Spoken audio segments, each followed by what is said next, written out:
নমস্কার, আমি তাপস পাল। আজকে আমার পডকাস্টে আছেন দিদি নাম্বার 1 গোচনা ব্যানার্জি।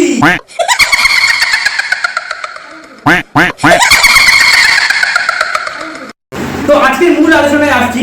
তো দিদি, আপনি পিসির মুখ নিয়ে হুগলি জেলা থেকে জিতেছিলেন। এখন জেতার পরে সেই পিসির মুখে লাথি মারলেন, এটা কি আপনি ঠিক করলেন? মমতা বন্দ্যোপাধ্যায়ের মুখ ছিল বলে আমরা সবাই জিতেছি। রচনা বন্দ্যোপাধ্যায় না থাকলে হুগলি জেলা আসতো। রচনা বন্দ্যোপাধ্যায়কে আপনি ইউজ করেননি, তাহলে গড়িয়াহাট থেকে বা ফুটপাথ থেকে একটা মেয়েকে তুলে নিয়ে গিয়ে কেন হুগলিতে দাঁড় করালেন না? রচনা বন্দ্যোপাধ্যায়কে কেন গিয়ে দাঁড় করালেন? সেলিব্রিটি স্ট্যাটাসটা আপনার প্রয়োজন ছিল। আপনি দলটা ছেড়ে দিলেন কেন?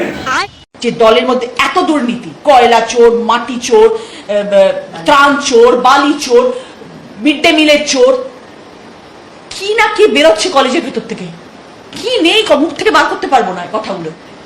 চাকরি চুরি থেকে, ইল্লিগাল জমি অপহরণ করা থেকে, সত্যি আমি জানতাম না এর মধ্যে এত নোংরামি লুকিয়েছিল দলটার মধ্যে।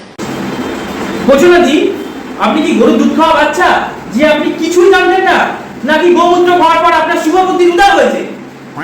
আমাকে সিটটা কেন দেওয়া হয়েছিল? আমি রচনা বন্দ্যোপাধ্যায় ডিফেন্স স্টার, আমি রচনা বন্দ্যোপাধ্যায় দিদি নাম্বার 1।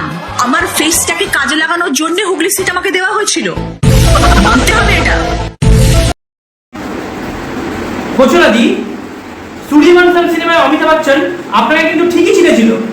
আপনি দুশ্চরিত্রা নোংরা গিরগিটি যে 1 সেকেন্ডের কম সময় নিজের রং বদলায়।